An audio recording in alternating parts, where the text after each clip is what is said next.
Good evening, friends. Welcome to this Pendragon stream, which is going to be our new monthly Pendragon stream.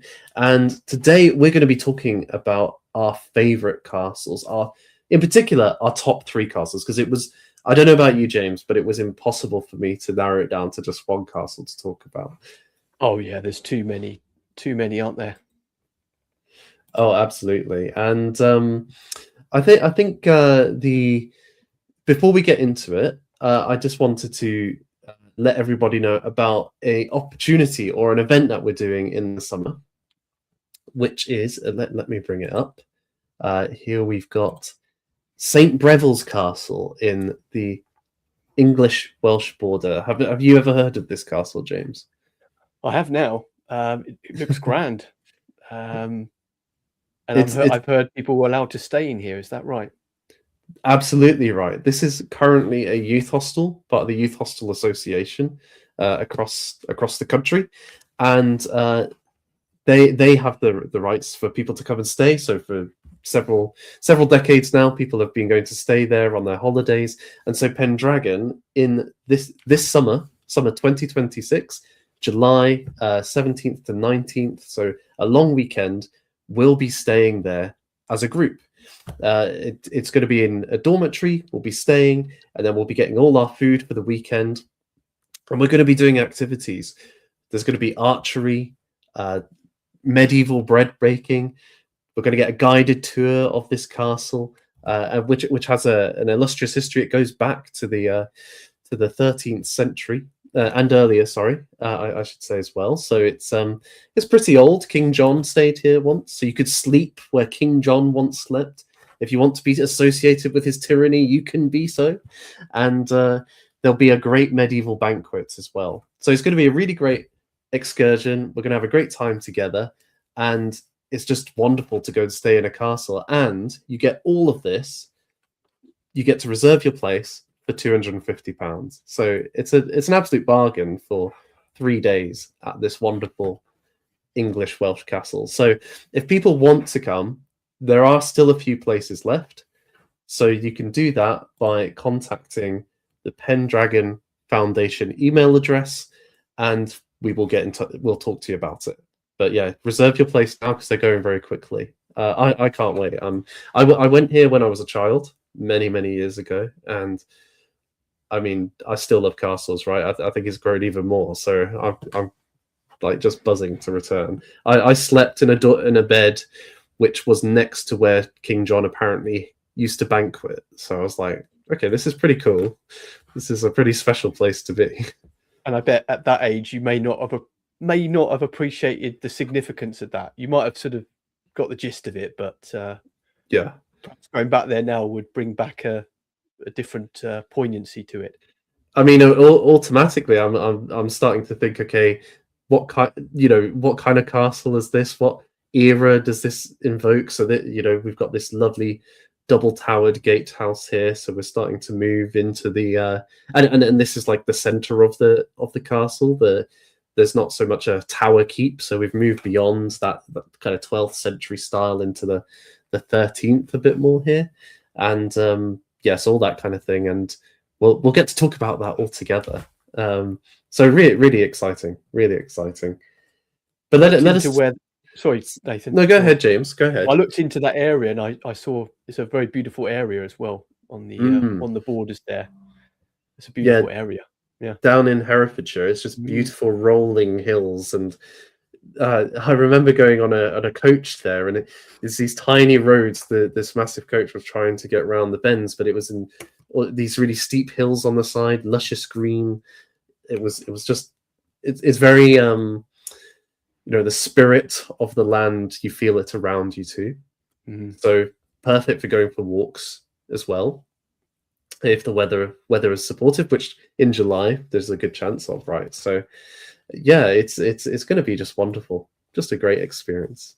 So yeah, please guys, if you're interested, you got to get in quick because places are going quickly.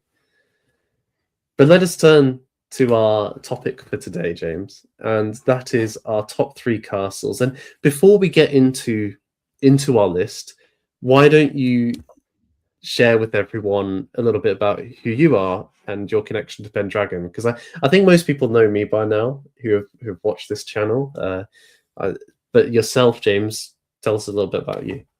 Well, my background was in Chinese history. I've been running a channel called Signed It for years.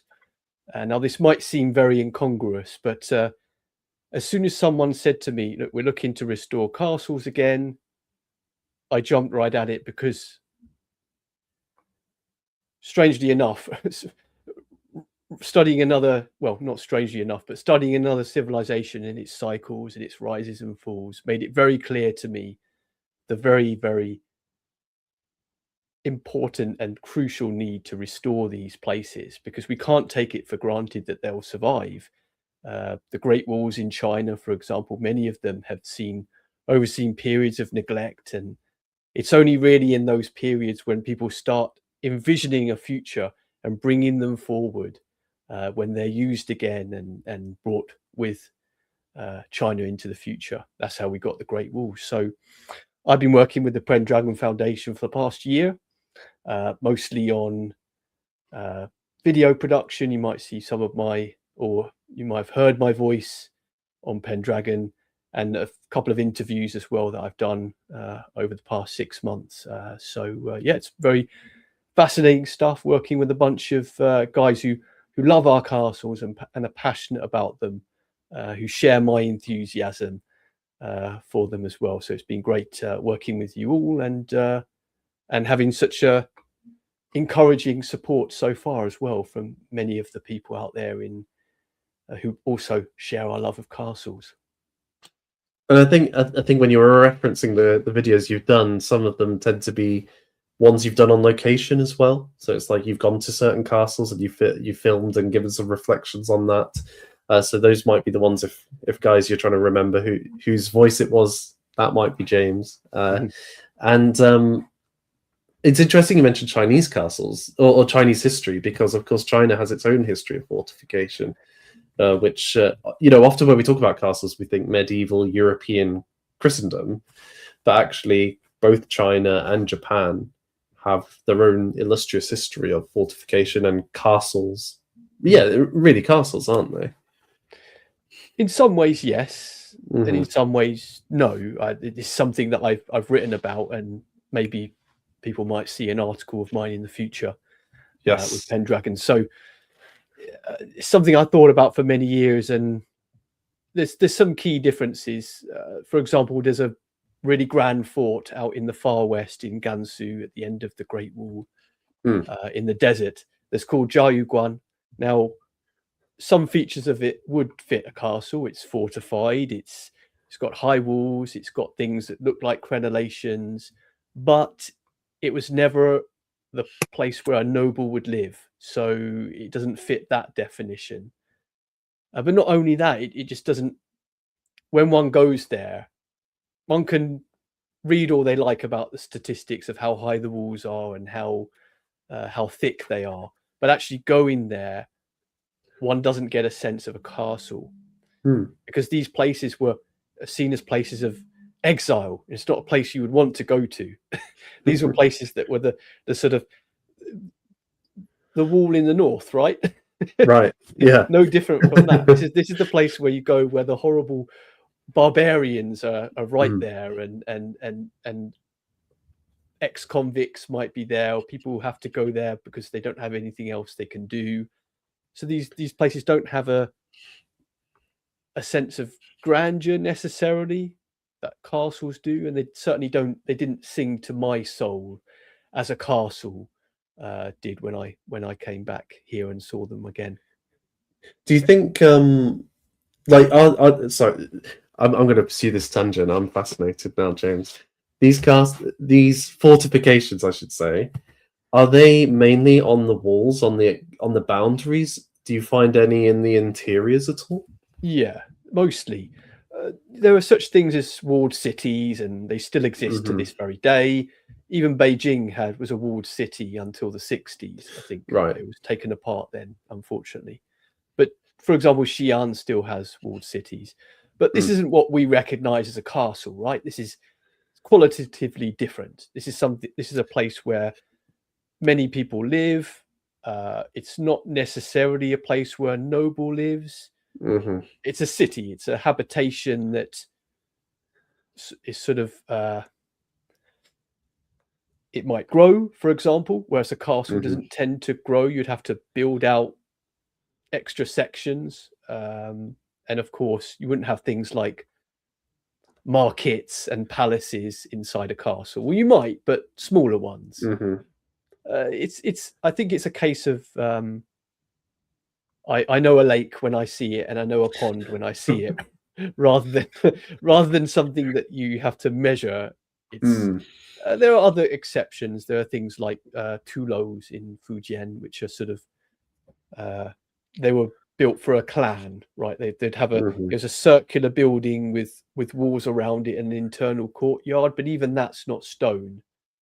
And even the fort that I mentioned, Jiayuguan, that's mud brick. So even that's not stone. So even internally, you're right. This is something that's the outer edges of their civilization, the north and the west, rather than something inside. Because I think although you get clusters of castles along borders in Britain and in Europe, because of the nature of trying as being centers of power and governance and culture and commerce and all the other things, they are kind of central to many regions within the country. Now, there could be an argument that they crop up in this way, especially in Britain, because they're from a invading class of Norman power, right? And we'll come to that, I'm sure, in our first couple of castles that we're going to talk about. But they're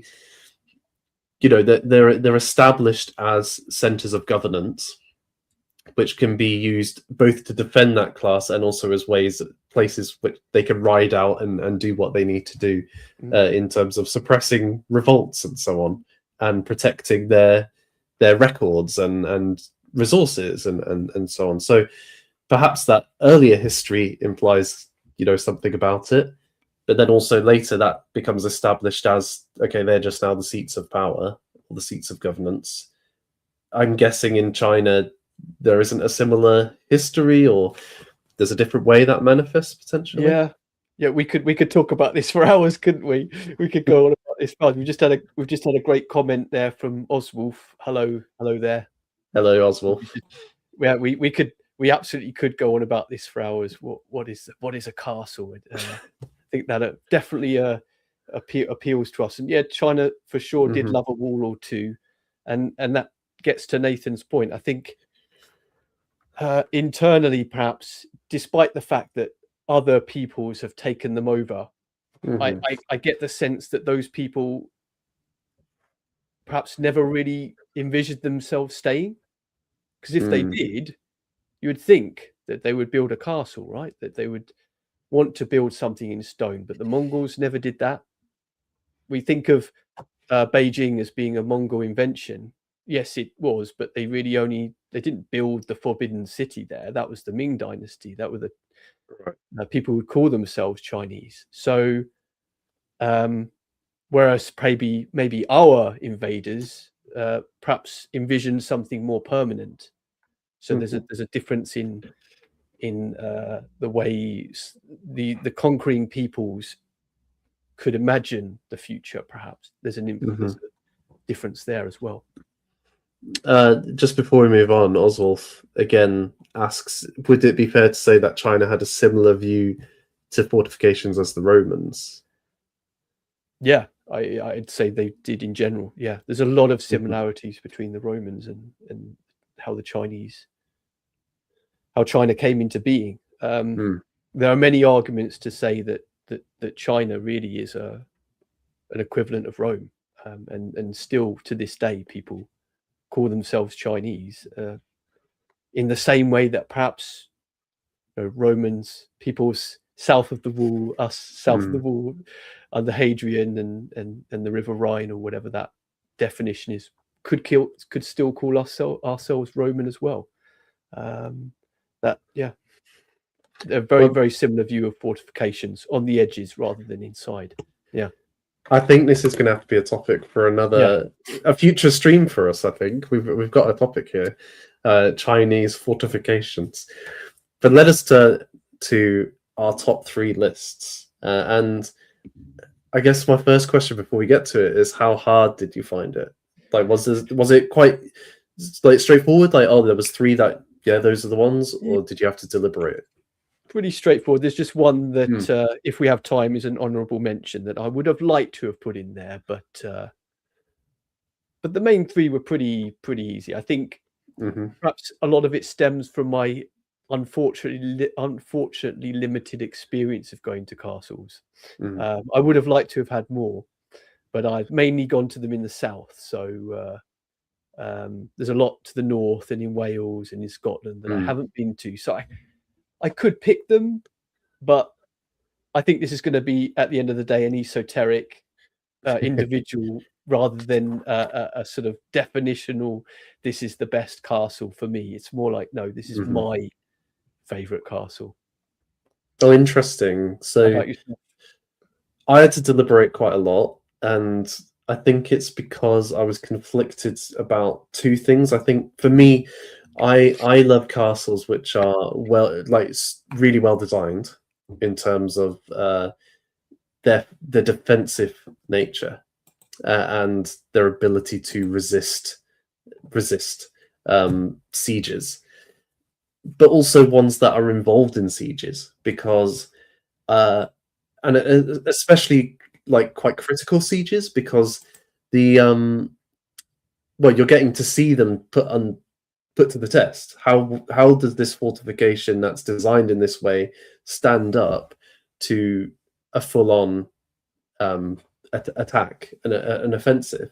And also because it involves the people that are in these places, the heroes and villains, their psychology and their skill and their tactical astuteness. And often, because sieges can go for many months, it's a bit like a game of chess, and who's going to break first, who's going to make the move, who could spot the weakness here or there.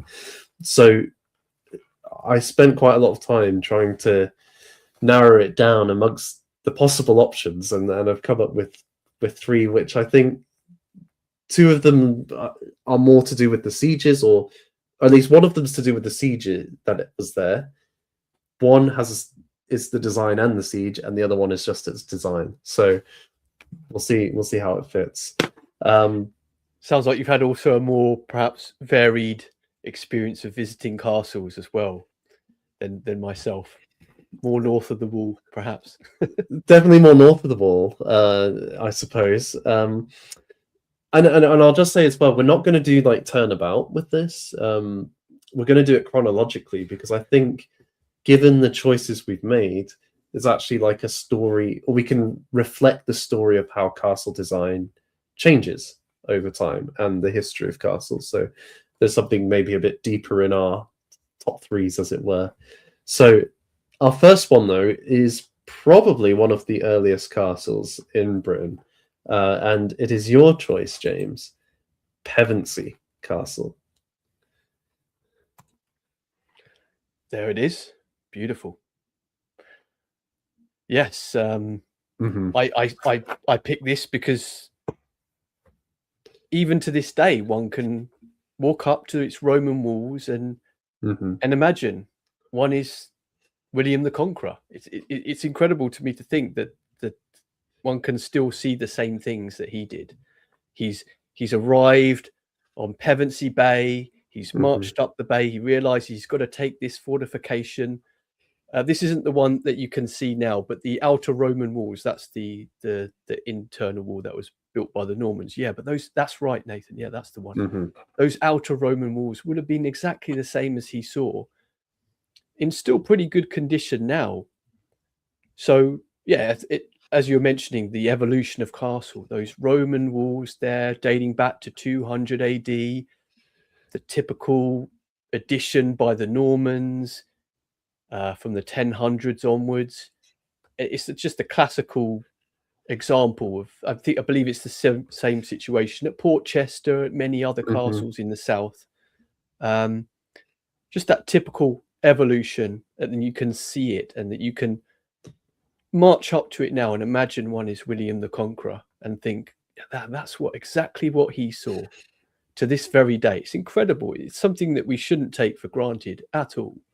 There are many countries in the world where someone cannot see something that's nearly 2,000 years old still standing. Those walls are really high, some of them up to 5-6 meters high and robust almost all the way round. So yeah, that's why I picked this castle, and the personal aspect of it, of course, is that this is one of the few castles I visited before my involvement in Pendragon. I've certainly seen more since then. But yeah, Pevensey Castle's got to be right up there. It's not perhaps the most glamorous. I don't know, many people don't know it, but I think it should be more well known, given its historical significance, given the fact that it was that place that William took even before Hastings. I don't think most people even know that. And frankly, I didn't know that before going here. So if someone could really ponder over the significance of that and think, well, now we're living in a situation where it's just been left to the wind and the rain. Right. I think that would really settle on someone if they care about castles and think, well, no, we've got to do something about this, and we could do better. Well, I think it's so interesting for the reasons you've just suggested, that it's not, most castles we think of as a cultural legacy from the medieval era, and that in itself is valuable and precious and should be preserved. But this goes deeper and further back, but then carries the medieval with it, in the sense that it has those Roman origins, but then has the Normans come, and it's the first place that they land and build at first a wooden castle in this place before the Battle of Hastings. So it's their first foothold in this country. Then a few years later, it's turned into a stone castle, one of the first stone castles in Britain, and then has a bit of a legacy with a number of sieges taking place at this. I think during the Norman Civil War, when William Rufus was on the throne, his brother Robert Curthose fought him for the throne of England, and his other brother, who was the Earl of Pevensey, was involved in this conflict on Robert's side. So he was besieged here by William Rufus, and later again it gets besieged during the War of the Roses, I believe. Is that right?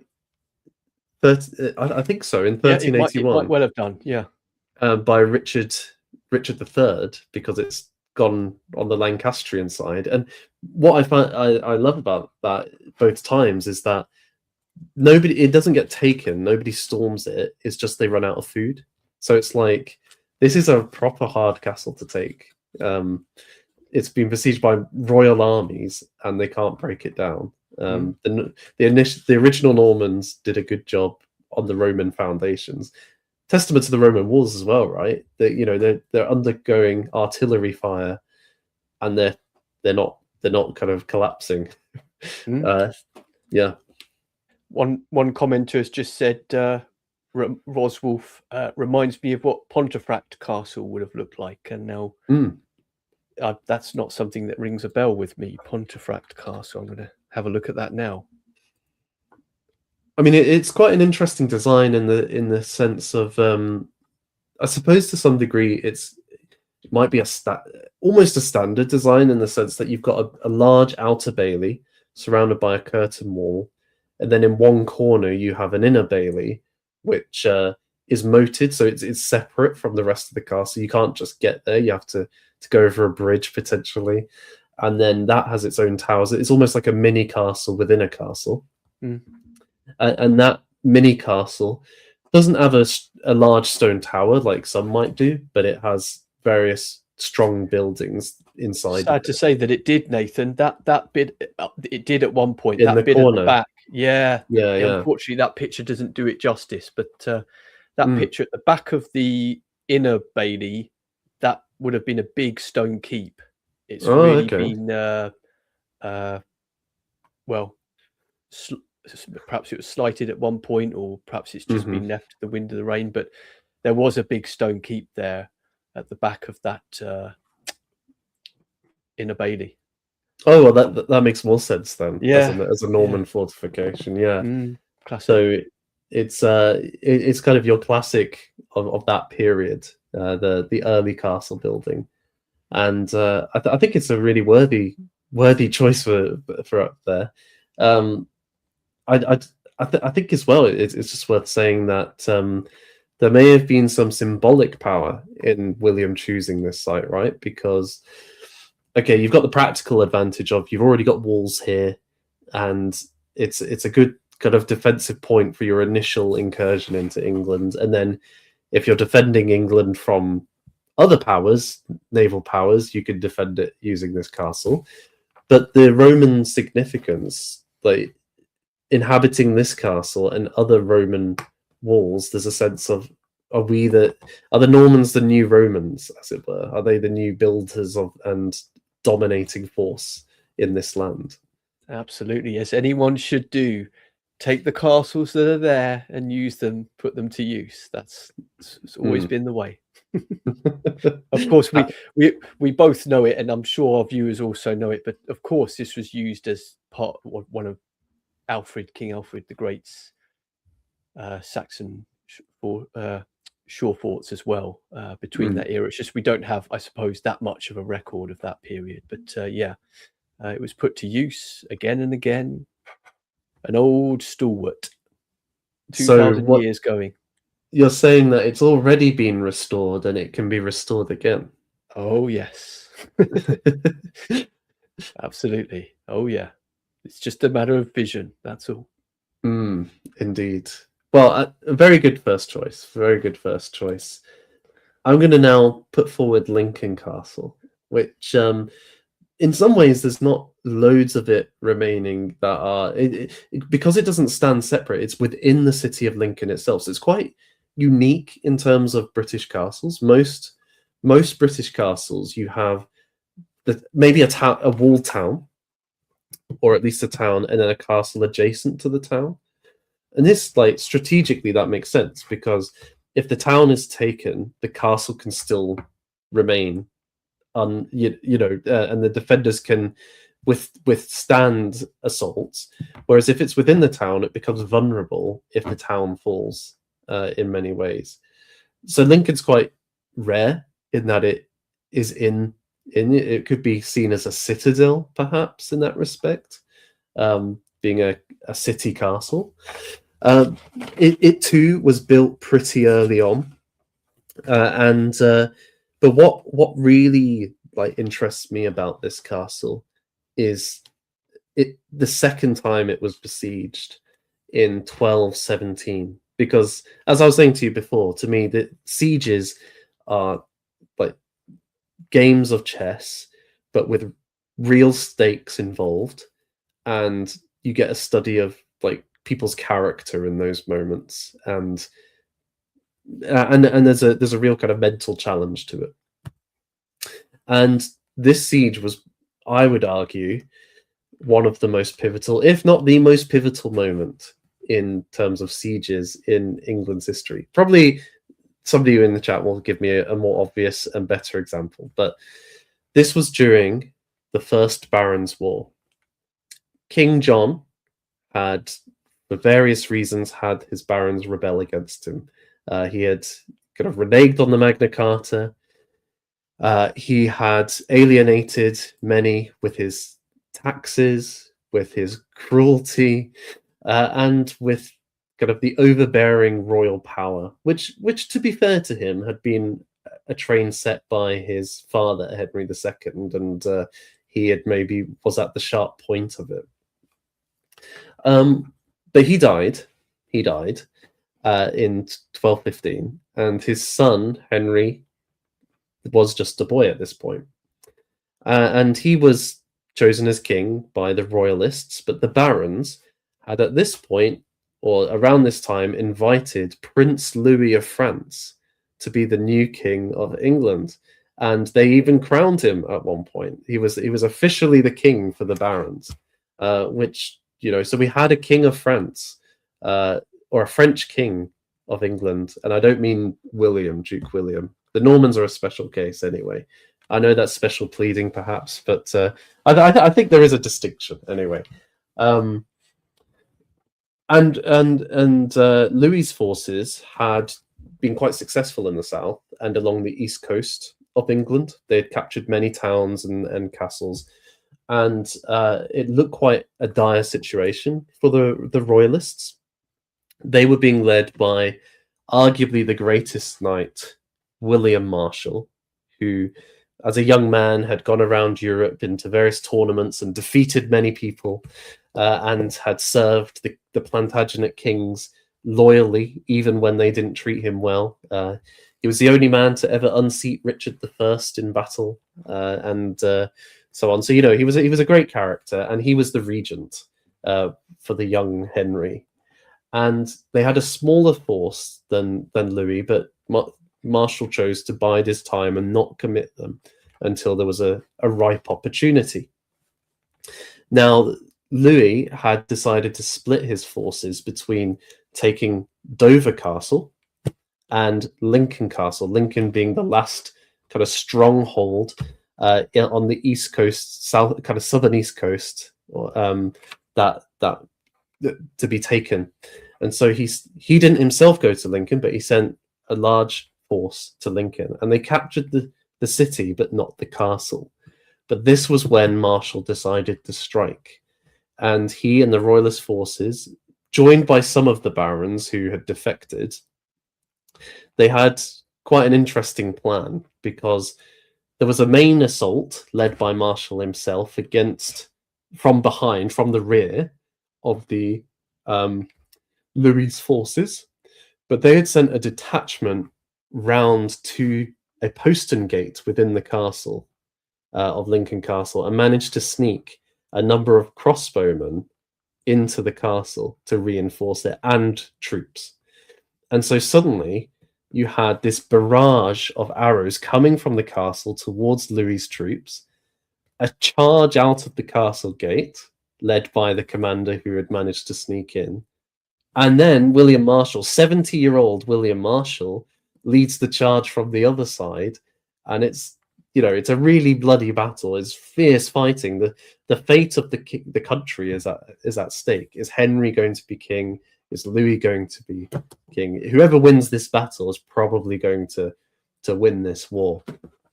Well, the royalists come out triumphant. Marshall's forces have overcome the enemy. They're utterly routed. And from that point onwards, it seems like the tide has turned, and there's a reversal. Fortunes. There's still much more to happen. But to me, this is such a pivotal kind of moment, and really something out of an Arthurian epic in terms of what I've described. It kind of rouses the heart to think about it. So to me, this castle, the architecture's interesting and the place is interesting, but to me, it's because it was a site where something quite magnificent in English history took place. I have it in my top 3, and I think I've got it booked in my calendar to go on holiday to Lincoln Castle, just to kind of reimagine these sites and to see this gate, for example, that William Marshall would have ridden through, or the arrow volley suddenly came from those battlements that we can see. It kind of brings it to life for me. So yeah, that's why I've chosen this one. That feeling's incredible, isn't it? It's that feeling. This happened here. This is what those men saw, and this is the place of that.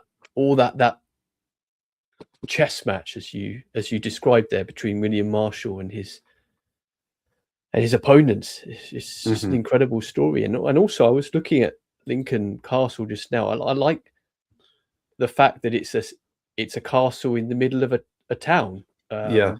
It's a lot of the examples that we're going through are either on the edges of a town or it's in the middle of the countryside. But I can see there Lincoln Castle, and this is one place also I haven't been to, unfortunately, and would like to go one day. It seems to be in the middle, right in slap bang in the middle of the town on a hill there, as you said, looking very much like a citadel. Yeah.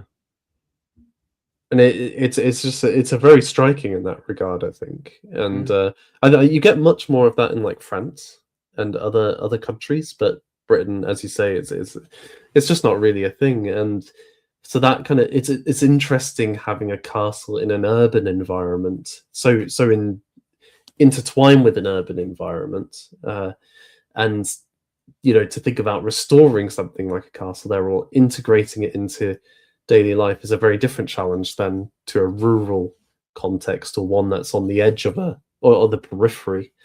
So I think in that respect, it offers an interesting kind of thing. I suppose others could be because of the expansion of cities and towns.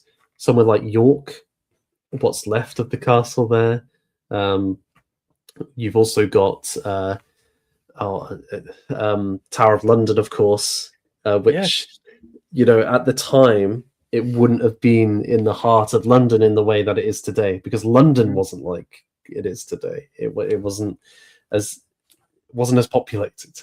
So all those boroughs were their own small towns, far not part of London. So that's an aspect of the castle story, I suppose, that to someone like William Marshall, Tower of London isn't in the middle of a massive city. It's in a city, but it's not like surrounded in the way that today we encounter some of these castles. Yeah, and also, Nathan, I visited the Tower of London the other day, and I was thinking, does it play a part in the fact that we call it Tower of London, that we don't? Yes, we see it as a castle, but we don't fully take on that significance. It is a castle. It's got outer walls. It's got a keep. Yes, we focus on the tower, but that's because of the use of it being a prison, and we call it, sending the princes to the towers and all that. But no, it's a proper castle right in the middle of a modern day metropolis. I was standing there and thinking, this isn't something that we should take for granted. No, this is a real castle, despite the fact that we call it a tower.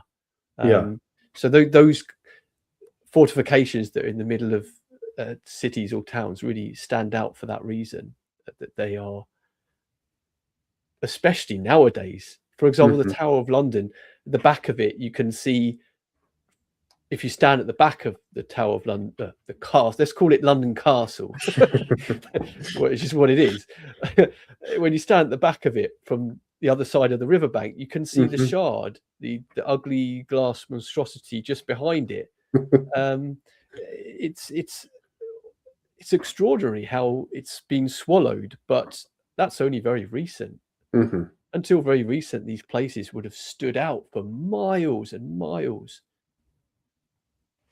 Absolutely, and I think you're dead right that because we call it tower, it's lost its significance as a castle in the imagination, as opposed to Lincoln Castle, Pevensey Castle, etc. They kind of seem to stand out more as features rather than just one place amongst many with the Tower of London. And indeed, it was actually one of the ones I was considering for my top 3 because it is so.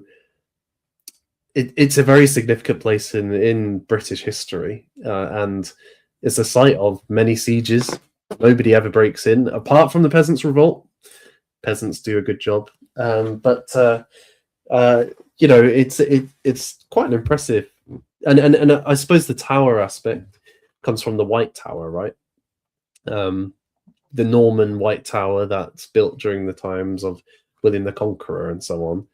That's where it gets its name from, but there's so much fortification around that. Like, it's got concentric walls, several moats would have been there, and barbicans. It was more than just the tower. Yeah, the Oswald has again made a very good point. It still has a garrison to this day. True. It's probably one of the few castles actually that has a garrison. Yeah, good point there. Yes. Yeah, but Lincoln Castle looks grand, and I'd very much like to visit there one day. to see the place where William Marshall attacked and showed great bravery, it sounds like. Yeah. Saved the country from having another French dynasty. Oh no. Dynasty within a dynasty. Yeah. Yeah, indeed. So let us move on to our next castle, and this is another one of my choices. And I've gone here for Kenilworth Castle. Now, this is a drawing of what it might have looked like at its height in the because again, this has Norman beginnings with its keep and so on. It gets developed by King John quite extensively, but it has an interesting dynamic because whereas some of the castles we've been looking at have maybe are royal castles that are owned by the king or the crown, and they are bases for the monarch around the country. This one gets sometimes it's a monarch's, sometimes it's a baron's, and the king often gives it to a baron. Sometimes not, but it's probably not a good idea to give one of your best castles away to a baron. But Henry III gives it to Simon de Montfort, who at that time was his ally. He then goes on to lead the second baron's revolt or war against the crown, and this is the stronghold for his base of operations. And though he is killed at the Battle of Evesham, his remaining supporters, though the crown seems to have won the war, his remaining supporters go back to Kenilworth. And in 1266, there is a huge siege at this castle. It's Henry III, his son Prince Edward, who will become Edward I, one of the great castle builders, and all the royalist forces. And inside, there's about 1,000 men who are resisting them. And these guys inside know that if they lose, the current situation is Henry III will have them executed. There's no mercy going to be shown to these people because they're seen as traitors. They're going to lose their land and they're going to be executed. So they are going to fight. And this siege goes on for 6 months. So it's a long time that this happens. And in part, that's because of the design of this castle. It's a really impressive set of fortifications. You've got, if we look at the right-hand side, that's kind of similar to Pevensey in terms of you've got this large enclosure, the curtain wall, massive curtain wall with giant towers with moats in front of them, but then an inner bailey with a keep, a tower keep. But then on the other side, you have this lovely runway, which the tilt yard they used to call it because they used to do jousting in it in peacetime, which connects to a barbican and another enclosure. So that side is like really difficult to get to, and then it's surrounded by water. It's one of the biggest kind of water defenses of that time period. You've got the Great Mere on the one side, the lake, and then the lower pool on the other. So it's really like a challenge to break into this. And King Henry and Edward try lots of different approaches. They build belfries, so kind of siege tower-like contraptions or wooden platforms with artillery engines on them and crossbowmen firing into it. And the defenders meet that with their own artillery. We often don't think about that, but there was artillery within the castle firing back and breaking these belfries. Edward planned an attack by water. He got boats from Chester, and under the cover of darkness, they sailed up towards the castle walls, but were met by men coming out in boats, and fire was spread amongst the boats, and that did for them. They tried draining the pools, but even then, like, you've got muddy ground, so it's really hard to dig underneath the walls, which is the most effective way to overcome walls. They try to infiltrate the castle by sending Franciscan friars in disguise, who were then going to open the gates. They were all found out and executed. they tried getting the papal legate to excommunicate everybody within the castle, and the guys in the castle got their own priest, dressed him up in white, and he excommunicated everybody outside the castle. So you can see there was a lot of tit for tat in this battle, in this siege, and eventually both sides really had to come to terms, because the defenders were running out of food and water, which is often the way that most garrisons are overcome, that they're starved out, and there was disease spread amongst them, so it wasn't a good situation. But on the other hand, Henry couldn't afford to keep the siege going any longer. It was really expensive, paying for all these men and equipment. Like, I did some reading the other day about like sieges and just how, like, just think of all the components that go into a siege, like crossbow arrows, like the number of arrows you need to have made and then delivered to your siege. It's like thousands upon thousands.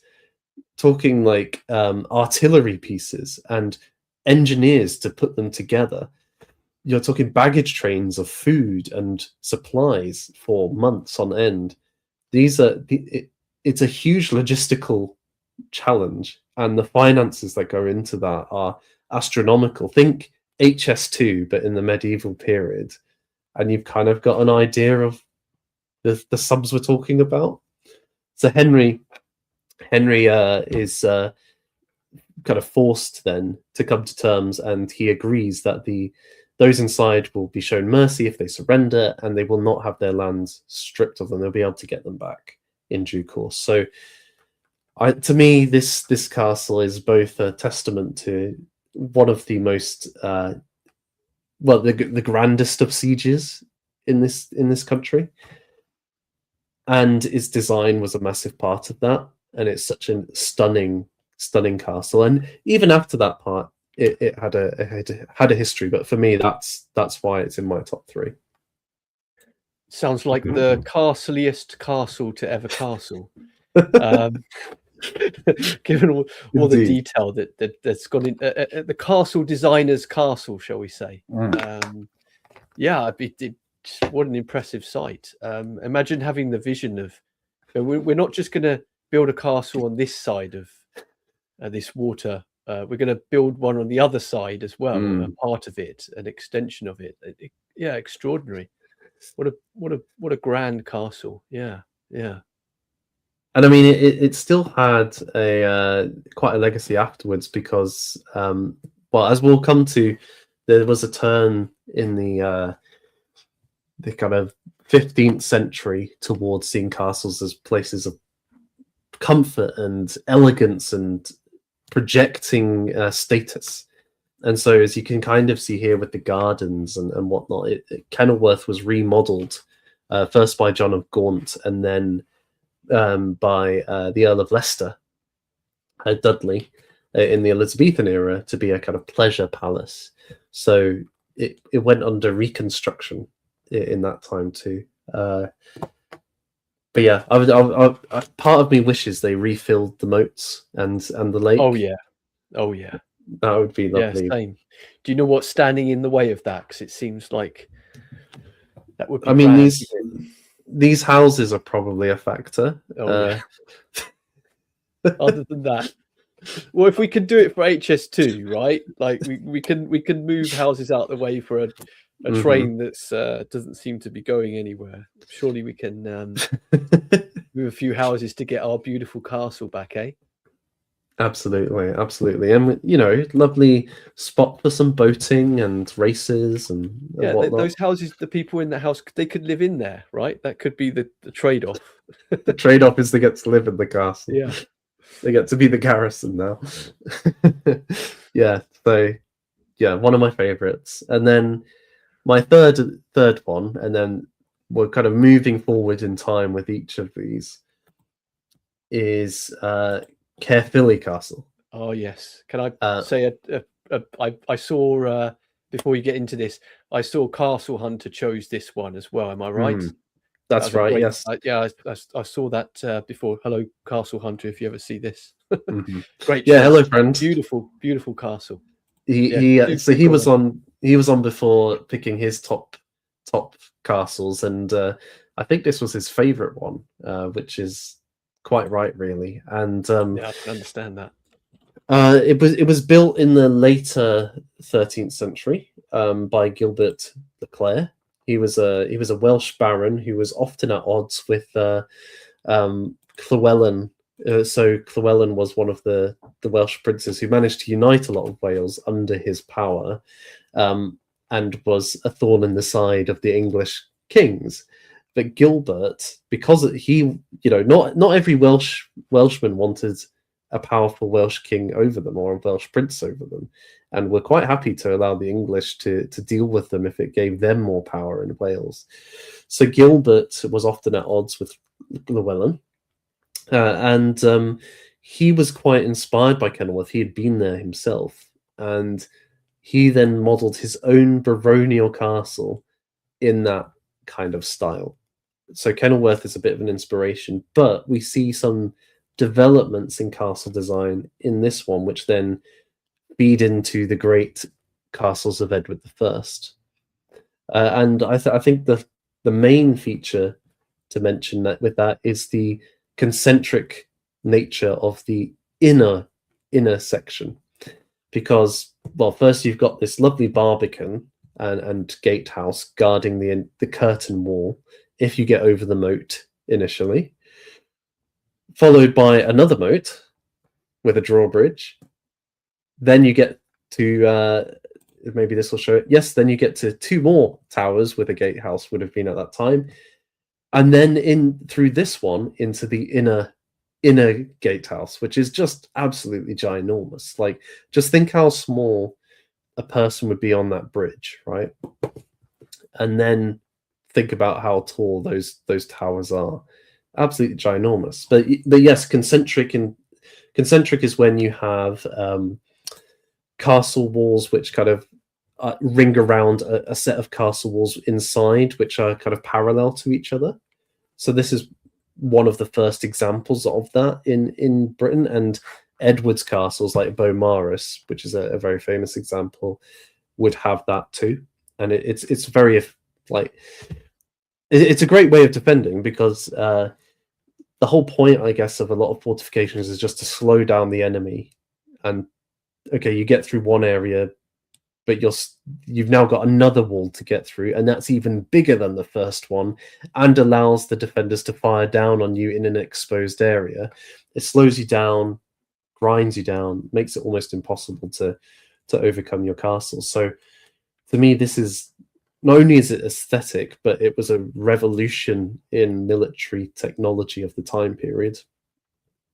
And I just love this use of the lakes again. The lakes would have actually been a lot bigger than this back in Gilbert's day, and just would have been like I keep thinking, like, how would I attack this castle if I was Llewellyn or someone trying to besiege it? And I can't think of a good way to do it, really. Same with Kenilworth.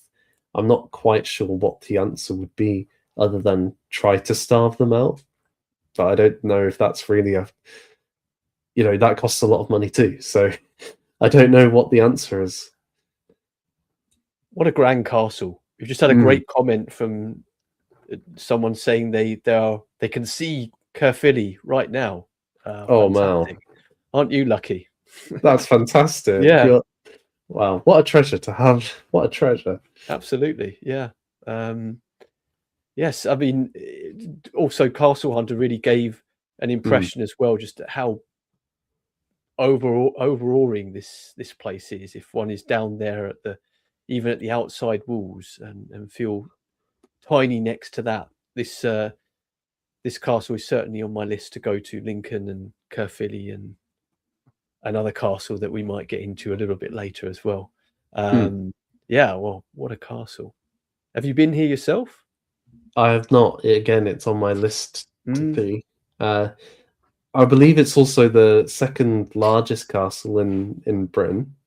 There's only one that's larger. Do you know what it is, James? Let me guess. larger, including the outer walls and all of this, the So whole it's area. it's the area, yes.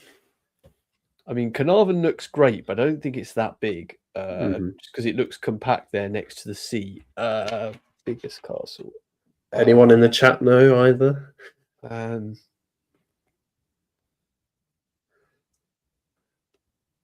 What's that one in the north of Wales? That's really big. Or did you say Beaumaris? But you Yeah. could be thinking of Flint Castle No, I don't think that's. I saw the video of that the other or day. That looked quite small. Castle. It's got like double outer walls, and the towers on those outer walls sort of they don't line up. They're like north of Wales, I think it was. Names Could be escaping me Beaumaris. right now. Could be. But I'm guessing that's not the biggest one because of your reaction to me saying it. I'm not sure, you know. Does anyone know in the chat? Any No? clues? Any? I will tell you that it's still active in royal life. Oh, so Windsor Castle, right? Yeah. Yeah, well Yes. done. Commenter got it first. Dolphy Oh, face. yes. Got that. Well Yes. done. As well as living next to Caerphilly. Come on. This commenter's already winning. Already winning, yeah, for Yeah. sure. And I mean, Windsor would be interesting to have a deep dive on that one because again, it's got a very early keep, but a round keep rather than a square one.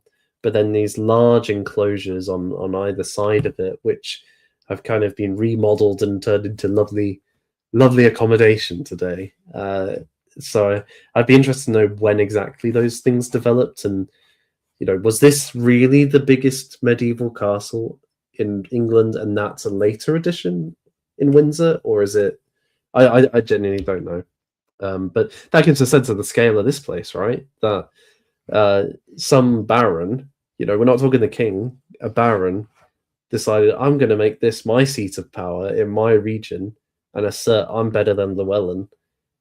I'm going to build a monster of a castle. I think was it Rupert who did a really great video on those Marcher castles?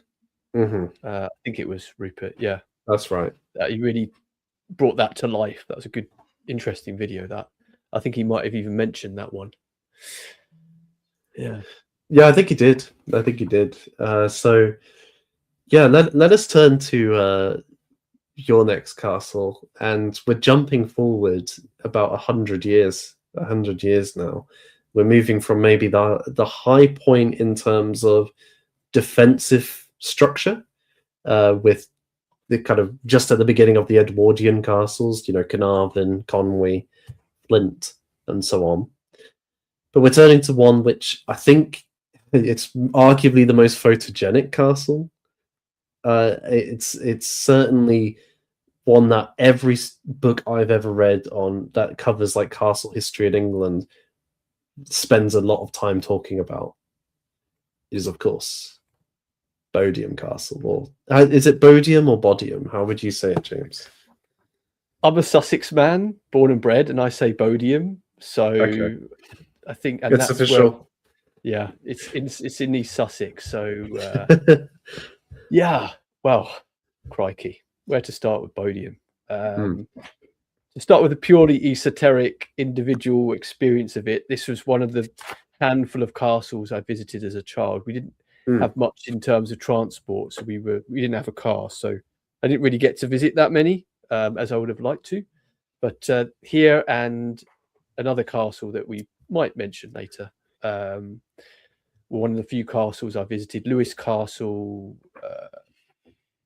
and Bodiam. One of the few castles I visited, and strangely enough, about 2 weeks ago, someone gave me a photo of myself at it when I was about 9 years old, and I'm having a picnic sitting in front of it. Oh, amazing! So, yeah. Back in the 90s. So what a different age, eh? But anyway, yes, it's just what a vision, and there are many reasons to like it: the aesthetics, the symmetry, that appeals to me. Other sort of minor factors, the fact that Enya filmed the Celts there. I love Enya, and I'm tired of pretending that I don't. And that song is just, the video to it is so romantic and inspiring and beautiful in many ways. And yeah, there's the fact that it's the vision of one man is so obvious. A lot of these castles, like with James of St. George, and in this one's case, it's Sir Edward Dalrymple, Dalrymple. It's a hard one to say. It is, isn't it? It was his vision, and he built it in his lifetime. And a lot of these castles are like that, and I think that is something that comes really into very stark clarity with something like Bodiam. Something like this really can only be the vision of one person, with its perfect symmetry, its nods to all the classic points of a castle, the beautiful moat. That's just gorgeous. I noticed that a lot of your choices seem to be a lot more analytical, and mine perhaps are a lot more emotional and sort of. I know you probably have the emotion there as well, but I suppose I'm only going off of gut and going, no, I really love, but I know it might not be one that's been used that much. Obviously, we can see that. I know that it might not be one that didn't see many battles and probably was a bit too late for that kind of era. But just crikey, just look at it. Oh, it's a really captivating castle, I think, and it's kind of picture perfect. And you know, I think that emotional connection where we just kind of, I feel wonderful at this place is exactly what Pendragon's all about, trying to preserve. So in some, you know, I fully embrace that spirit that you're saying, James, and I think to me it's quite interesting, just architecturally. It's as you said, Sir Edward Dalrymple. He's building it in 1385. He gets a license from the king, license to build his castle. Have you got a license for that, mate? And all that kind of thing. I do have a comment on that for in a moment, but it represents a kind of shift in castle building, because as you could see, okay, we've got a moat. There was more water at that time around the castle, and it's a very narrow way to entrance. It's over a kind of right angle bridge, so you get over one bridge and then have to turn a right angle. Then you have to go through a barbican and a drawbridge. So, and the gatehouse is defensible. It's got machicolations, so you can drop stuff on people. There's obviously crenellations and some towers here, but it doesn't have like another layer of defenses. We're not seeing that kind of concentric design or multiple enclosures, and everything's built into the walls. So all of the accommodation is built into this into the external walls. So it's kind of merging more the residential and the fortification together, but it still has a strong fortification aspect to it at Bodiam. This reflects in part the shift towards comfort and you know, that prestige, splendor. It's also reflecting that there's a shift away from sieges at this time, because, well, people have various different theories. I mean, Charles Oman argued that people had come to realize that, like Kenilworth Castle, the war was already won when Kenilworth was besieged. It was just mopping up, really, at that point. The people inside Kenilworth had no hope of winning that war unless suddenly somebody came to their rescue, which wasn't going to happen. So it's much more important to invest your resources in winning the key battles, right? And then you can kind of follow up with the castles later, or follow up with governance. So in the War of the Roses in particular, you start getting a lot more focus on on pitched battle than on sieges. And indeed, Bodiam thus can reflect that, right? Because it's not as important to fight here. And indeed, when it was besieged in the War of the Roses, it seems like they just surrendered almost straight away. They weren't interested in having their beautiful castle damaged by cannon fire and whatnot, which I respect. I respect. Yeah, in a way, thank you to them. Yeah. Yeah.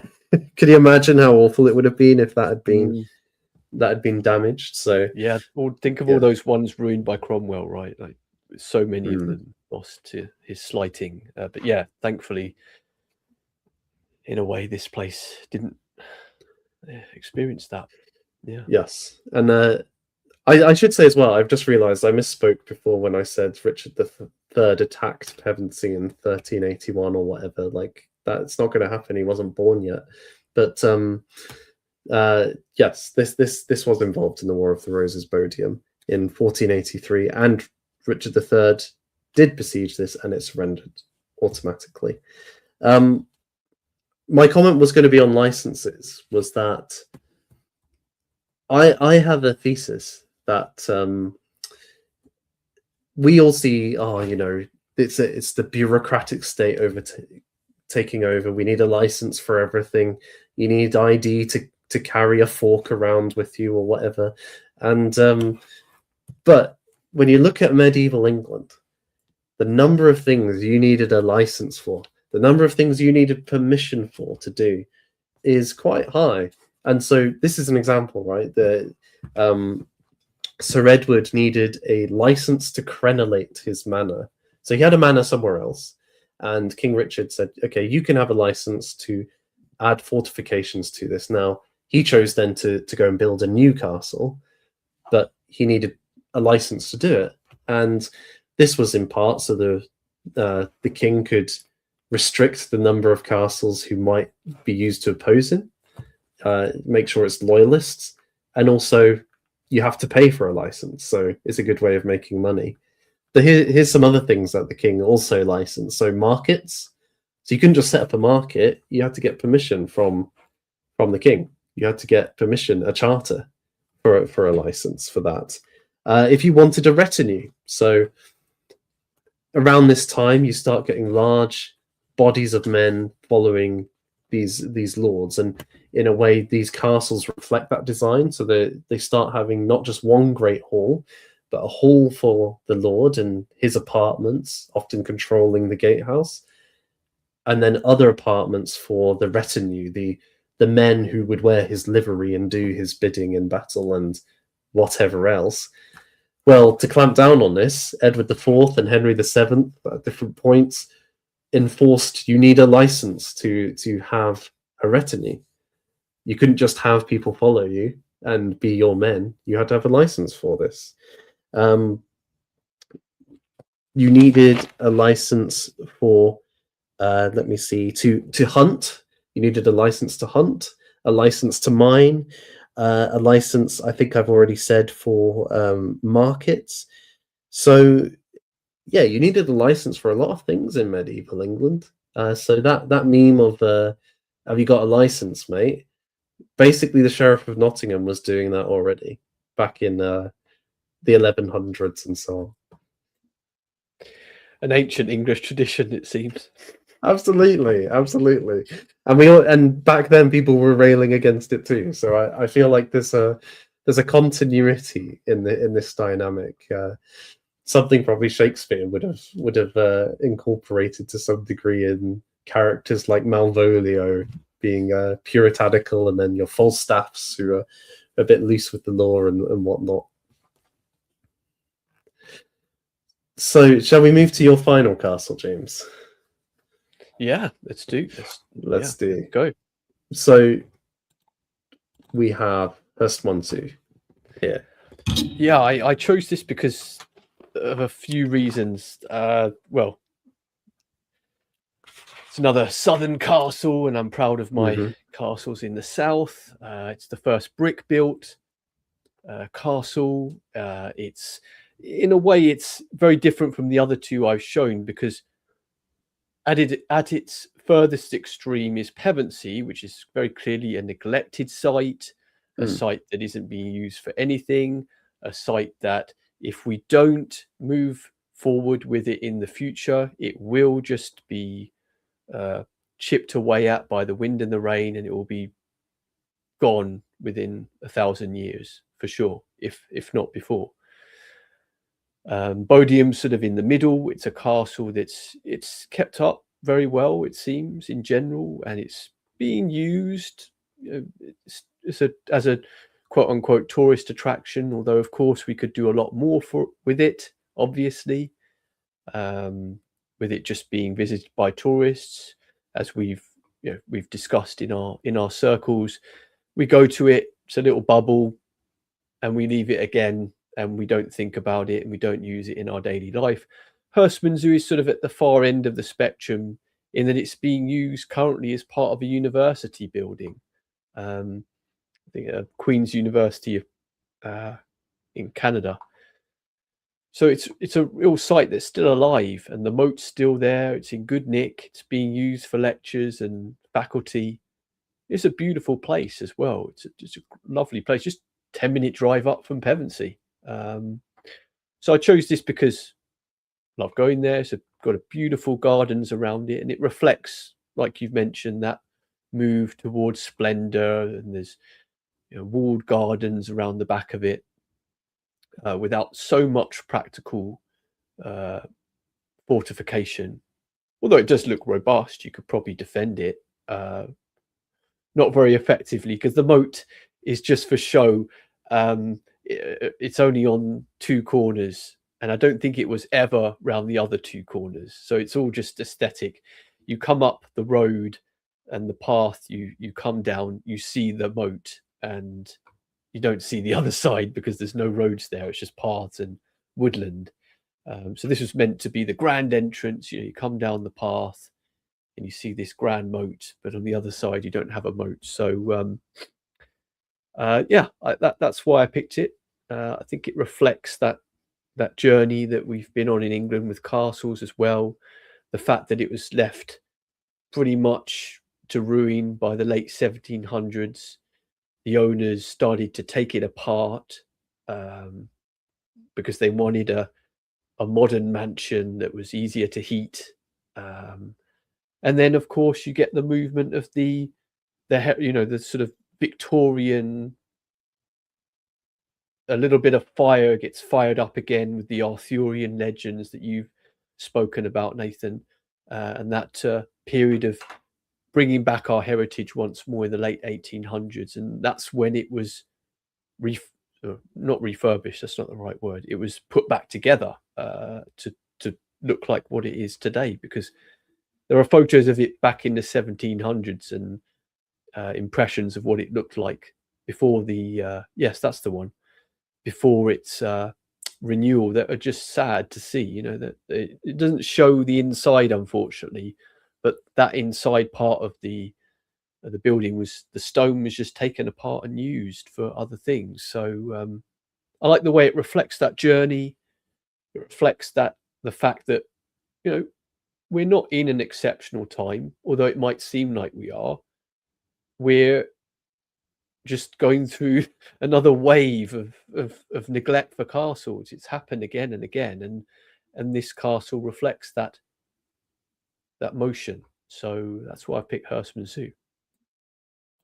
I think very much so, and I think it's lovely that you connected it not just with the kind of end of castle building as such in the 1400s, but then to the Victorian period, where there's a real drive to restore castles across the country, restore the natural beauty of the land, and reconnect in an age of industrialization and commercialization and empire, connect with that older England, which they felt they were losing in that process.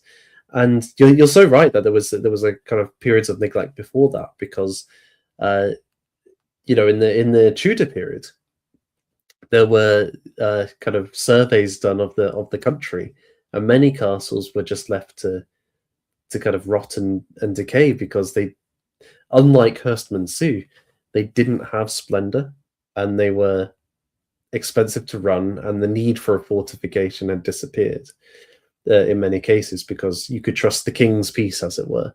in a way that maybe you couldn't back in earlier centuries. So I think this is a really great example of kind of pointing us towards. There's been periods of renewal and restoration throughout history, and actually to take part in a restoration project or rebuilding project of a castle is in itself to participate in something which has happened before, to kind of enter into that history of castles and their stories, and not see yourself as doing like saving a castle at the end of that story, but following those, like Lady Anne Clifford, for example, who restored castles back in the 16th century, or the 17th century, I should say. I do like this castle as well, though, because it's a nice contrast with Bodiam in one respect, which is Bodiam, its walls are thick, and it has proper gun loops. Like the windows, some of the windows at least are quite narrow. Here you've got the brick walls are quite thin, and the windows are very wide and open, so they're not going to stop much coming through, which in itself is an indication of what the priority here is for the architect. It's not a defensive thing. It would stop a band of thugs, which is maybe all you need, right? You don't necessarily need to stop an army if you just want some comfort and security. How many of us would love to have such a situation today? But this castle is, in the grand scheme, its splendor and magnificence and conjuring those romantic feelings more than it is a defensive stronghold. I would say. Yeah, we've had a great comment from Oswolf again. Indeed, they did do a good job of bringing it back from the photo, and thank goodness they did. Yes. Because we are obviously enjoying the shadow of the tree that they planted, and this isn't anything to take for granted, because what with universities being scaled back, who knows, would Queen's University Canada be able to keep the upkeep for this indefinitely? Nothing is for certain now, as we know for sure, and I think I chose this because of that, and it reminds me that we have to be thankful for those people in the 1800s, but that perhaps that model of for the majority of cases, that model obviously has limitations of restoring it to become a tourist attraction. I know this isn't that, but for example, with Bodiam, that won't last. It never has lasted. That kind of vision of just, oh, is this a place to go and see, and you leave it. Well, what about in the nighttime? It's left to anything. Even, for example, castles that are well loved, we're seeing now facing acts of vandalism, destruction, when they're not being used, and there's that's the weakness of the tourist models. Even if it's a loved place, it's kept up in its condition of partial sort of it's got its outer edges are have seen better days. Yeah, but that won't last, because as we're seeing now, the spate of vandalism for castles and trouble in the sector, a place even as beautiful and even as loved as Bodiam will not, that vision of it just being a tourist attraction will not stand the test of time. 100%. I think those kinds of words are a good call to action, really, aren't they? Because it's we need to take charge of their future. Then we can't just let them drift away, and we have a responsibility not just to ourselves, but for our communities, for our descendants, and to ourselves, to reconnect with these places and make sure they have a future. And at Pendragon, we're trying to do that. We're making really positive steps in terms of our own work and with partner organizations, partner castles, and we're committed to seeing these places stronger than how we've inherited them. So I think this is the challenge before us, and we've got a great opportunity to take that now, rather than let it go to waste. Yeah, absolutely. Just if you want any reminders as to what that model will bring, just look at Pevensey now. Still as robust as it is, it's left to the wind and the rain at night, and to anyone who jumps over the walls, they can do anything to it. But if we actually bring it forward in as a part of a community, we've got people staying there. We've got people who actually invested in it. People invested in it being something else, not just something to leave in the nighttime. That kind of thing won't happen because you've got people connected to it. Their very livelihoods are connected to it. So yeah, absolutely, Nathan. Yeah, let's move forward and save these castles. Absolutely. And I think, just to add to that, one of the things that jumps out to me in the conversation we've been having is that castles like Pevensey, like Kenilworth and others, and newer castles, there's a shift in function through time, and there's a continual process of rebuilding and reconstruction to fit with the trades and activities which are going to be conducted there. So they're not, I don't see a castle as a fixed thing. And I don't think the people who lived in them saw them that way, and the people who remodeled them in the 13th century, in the 19th century, and today, they have a living quality, these castles, and can become the kind of forge for new community life in different eras. And so we see them as a springboard to that, a furnace for communities, for towns, villages, maybe even in cities, for real meaningful relationships and work to take place. So to me, that's quite an exciting kind of vision of a castle that the development of their design indicates, is that no, actually this could be a real catalyst for something fresh, something new, something vital in each age.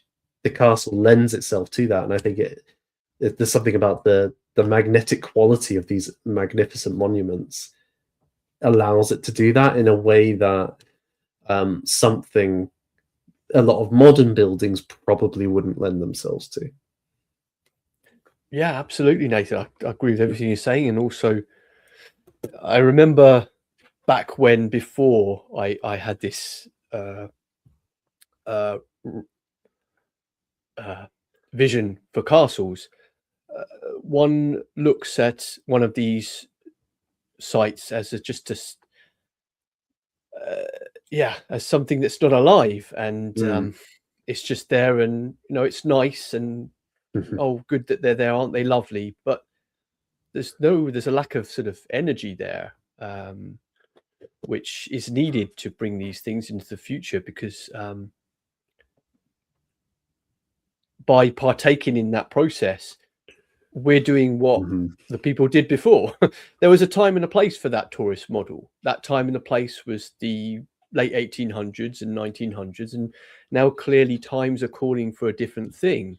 And these castles have overseen these eras, and the people who made them also wouldn't want us, were they aware of our situation, they wouldn't want us to merely preserve them.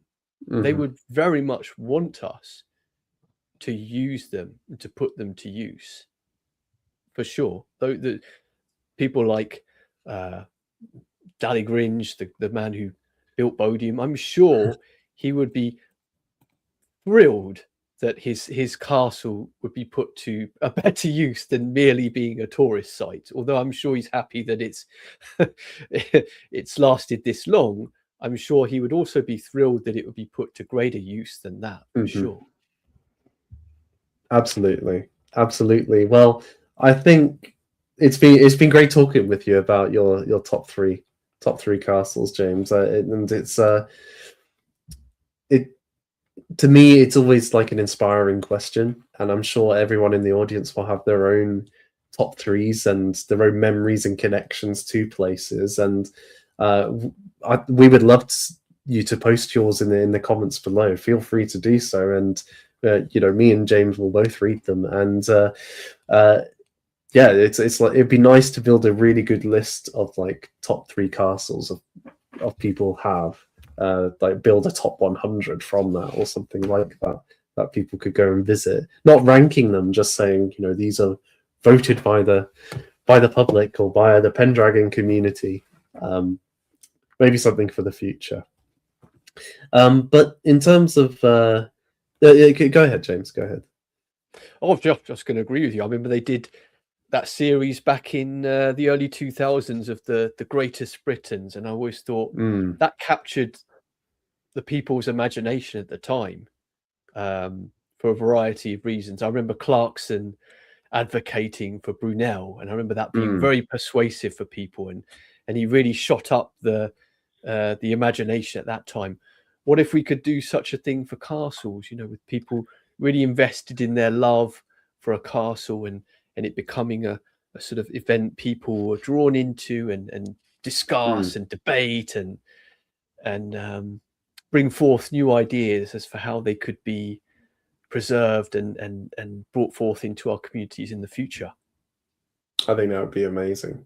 Yes, something we should definitely look into doing, and keep your eyes peeled, people, for when that might come about. Speaking of things coming about, I want to reiterate something that Pendragon has coming up in the summer, in July 17th to the 19th of July 2026. We are going to be staying at St. Breville's Castle. We saw it before. St. Breville's Castle is on the English-Welsh border in Hereford, in Herefordshire. It was once the hunting lodge of Bad King John, and you can sleep where Bad King John once did. And more than that, there is going to be many activities that we take part in, including archery, guided tours, bread making, and a medieval banquet.